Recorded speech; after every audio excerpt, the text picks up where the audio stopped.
Hello everyone, welcome back to my YouTube channel education world channel पर आप सभी का स्वागत है। तो आज ये हमारा यूरोपीय कंपनियों का दूसरा लेक्चर स्टार्ट होने जा रहा है। तो चलिए, हमने 2 पुर्तगालियों को पढ़ लिया था। पुर्तगाली ही हम पढ़ रहे थे, जिसमें हमने वास्को डी गामा को पढ़ा था, जो 1498 में आया था वास्को डी गामा भारत। और इसके बाद 1502 में आता है 1505 में आता है फ्रांसिस्को डी अल्मेडा, और जिसने ब्लू वाटर पॉलिसी चलाई। इसके पश्चात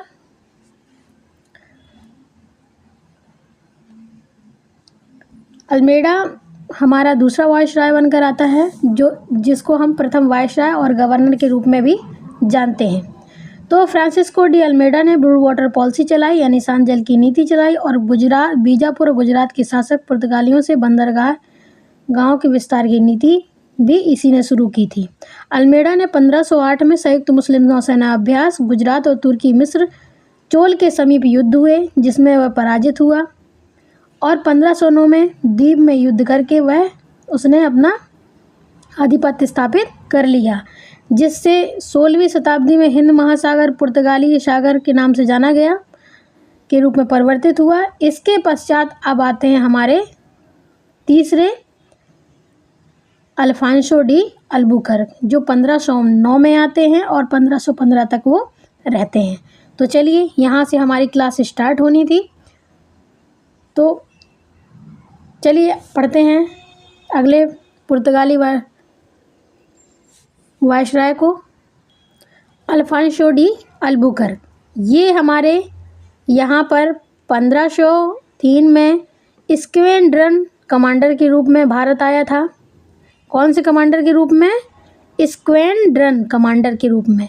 1509 में उसे भारत के वायसराय नियुक्त कर दिया गया। 1503 में यह कमांडर बनकर आया और 1509 में वायसराय नियुक्त किया गया।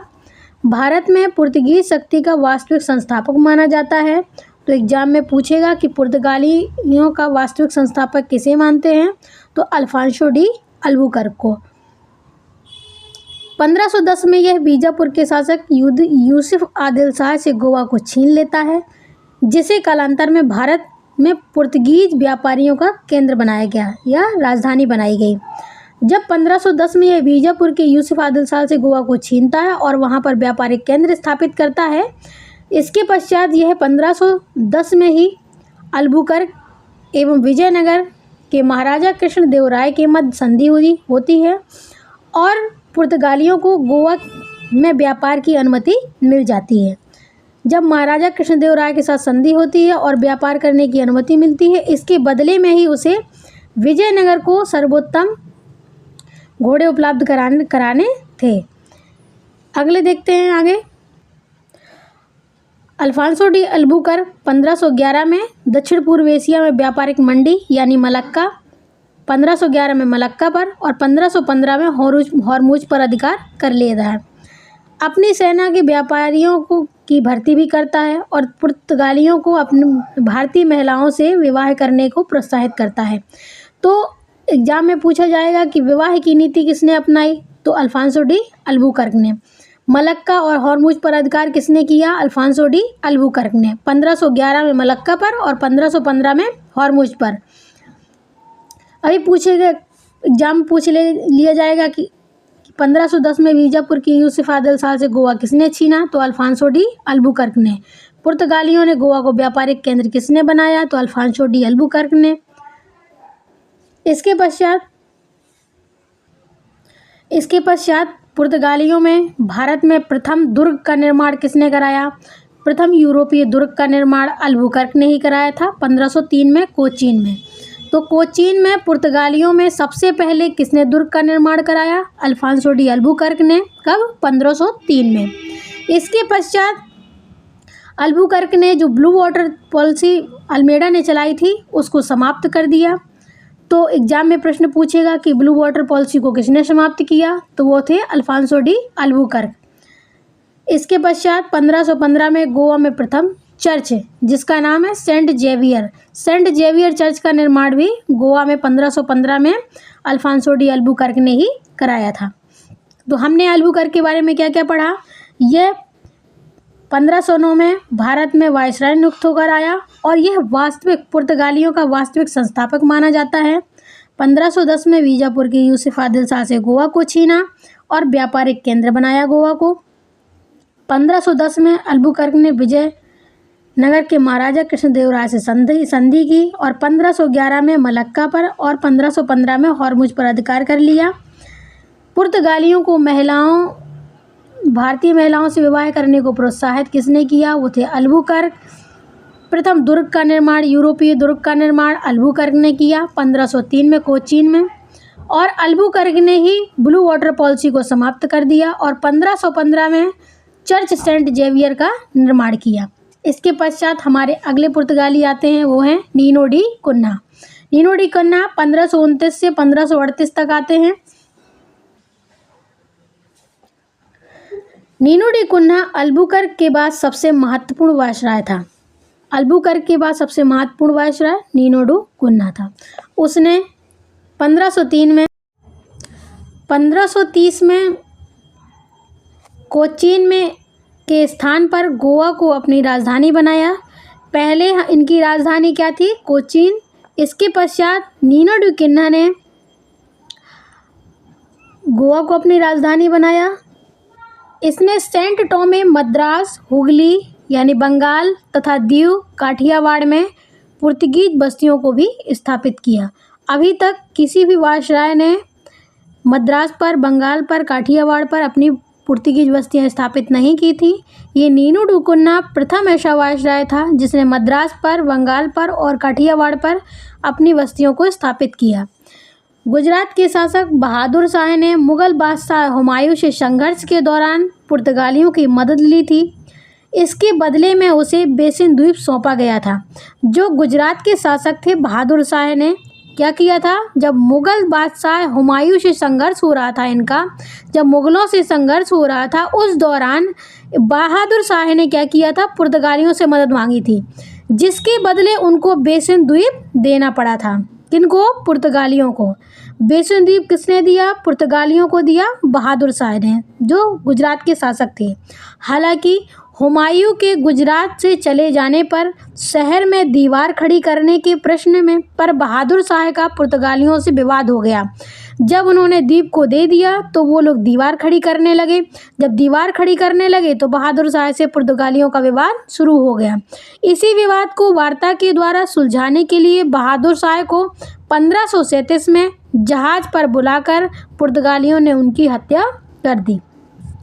तो 1537 में पुर्तगालियों ने बहादुर शाह की हत्या कर दी, और कहाँ पर की? जहाज पर बुलाकर। इसके पश्चात अगले वायसराय बनकर आते हैं जोआ डी कैस्ट्रो। ये 1542 से 45 तक रहते हैं, जिसमें से इन्होंने क्या किया? जो नीनो डी कुन्हा के बाद जो डी कैस्ट्रो पुर्तगाली गवर्नर बना, उसने गोवा पर आक्रमण करने वाली बीजापुर की सेनाओं को परास्त कर दिया। किसने? कैस्ट्रो ने। और पुर्तगालियों ने अकबर की अनुमति से हुगली पर और शाहजहां की अनुमति से बुंदेलखंड पर कारखाने स्थापित किए।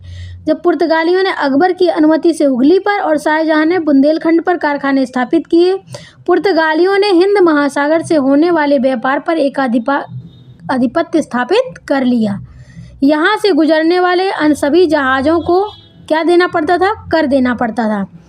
जहाँ तक कि इंडिया के जहाज़ भी जब जाते थे, अकबर का जहाज़ जाता था व्यापार करने के लिए, तो उनको भी अपना ये कर टैक्स देना पड़ता था। 1542 में सेंट जेवियर गोवा आए, जिनके नाम पर 3 दिसंबर को फीस्ट ऑफ सेंट जेवियर मनाया जाता है। तो 1542 में सेंट जेवियर आते हैं और 3 दिसंबर को फीस्ट ऑफ सेंट जेवियर मनाया जाता है। अब इसके पश्चात होती है हमारी कार्टेज पद्धति। कार्टेज पद्धति क्या कहलाती है, इसके बारे में हम आपको बताते हैं।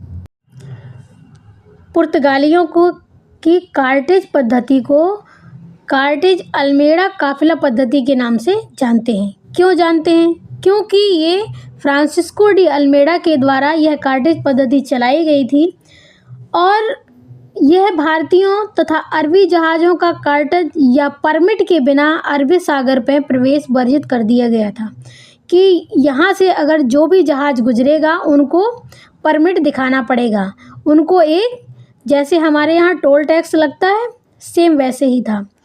तो जो भी अरब सागर पर जो भी जहाज़ जाते थे व्यापार करने के लिए, अरब सागर में प्रवेश करते थे, तो उनको एक परमिट दिखाना पड़ता था, चाहे वो इंडियन के जहाज़ हों चाहे अदर देशों के जहाज़ हों। पुर्तगालियों ने हिंद महासागर में होने वाले व्यापार पर एक अधिकार स्थापित कर लिया था। उन्होंने फारस की खाड़ी, हॉर्मुज आदि पर भी अपनी चौकियां स्थापित कर दी थी। जापान के साथ भी व्यापार इन्होंने शुरू कर दिया। 1579 में मुगल शाही फरमान से पुर्तगालियों का अधिकार हुगली नदी तट पर सीमित कर दिया गया।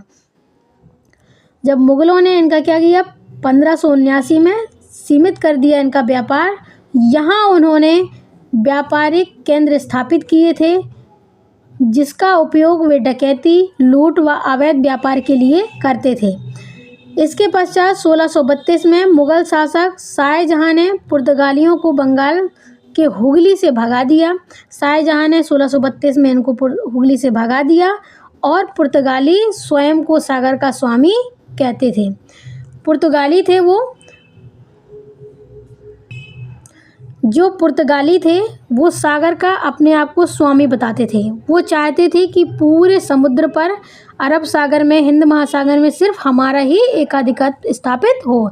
लेकिन उसी भी 1632 में जब शाहजहां ने इनको हुगली से भगा दिया, वो इसलिए भगाया क्योंकि वो उपयोग जो करते थे वो डकैती और लूट और अवैध व्यापार के लिए करते थे, इसलिए उनको इन्होंने यहाँ से भगा दिया। पुर्तगालियों का योगदान क्या क्या रहा ये भी हम देखते हैं। पुर्तगालियों के भारत में आगमन से भारत में तंबाकू, आलू, टमाटर की खेती प्रारंभ होने लगी। इन्होंने जहाज निर्माण तथा प्रिंटिंग प्रेस 1556 में इसकी शुरुआत की, प्रिंटिंग प्रेस की, जिसमें गॉथिक स्थापत्य कला का आगमन भी इस भारत में हुआ पुर्तगालियों के द्वारा। औषधि वनस्पतियां संबंधी पूर्ण वैज्ञानिक ग्रंथ 1563 में गोवा में प्रकाशन हुआ। पुर्तगीज मध्य अमेरिका से तंबाकू, आलू और मक्का भारत लाए थे। तो तंबाकू और आलू और मक्का ये भारत पुर्तगाली ही लाए थे, जो मध्य अमेरिका से लाए। इसी प्रकार अनानास, पपीता, बादाम, मिर्च, काजू, मूंगफली, शकरकंद, लीची, संतरा आदि पुर्तगालियों की ही देन है, जो हमारे भारत देश में आज उगाया जाता है। 1560 ईस्वी में ईसाई धर्म के न्यायालय की स्थापना की गई। 1560 में न्यायालय में ईसाई धर्म की स्थापना की गई गोवा में। इसके पश्चात जो भी इंडिया में जैसे तंबाकू, आलू, टमाटर, प्रिंटिंग प्रेस, गॉथिक स्थापित कला, तंबाकू, आलू, पपीता, अनानास, इन सभी का जो प्रारंभ हुआ हमारे इंडिया में वो पुर्तगाली ही लाने वाले थे। तो ये आज का हमारा लेक्चर था। आप सभी को अच्छा लगा हो तो लाइक कीजिएगा, सब्सक्राइब कीजिएगा, कमेंट करके फिर बताइएगा आपको हमारा लेक्चर कैसा लगा। फिर मिलते हैं एक नेक्स्ट वीडियो के साथ, तब तक के लिए धन्यवाद।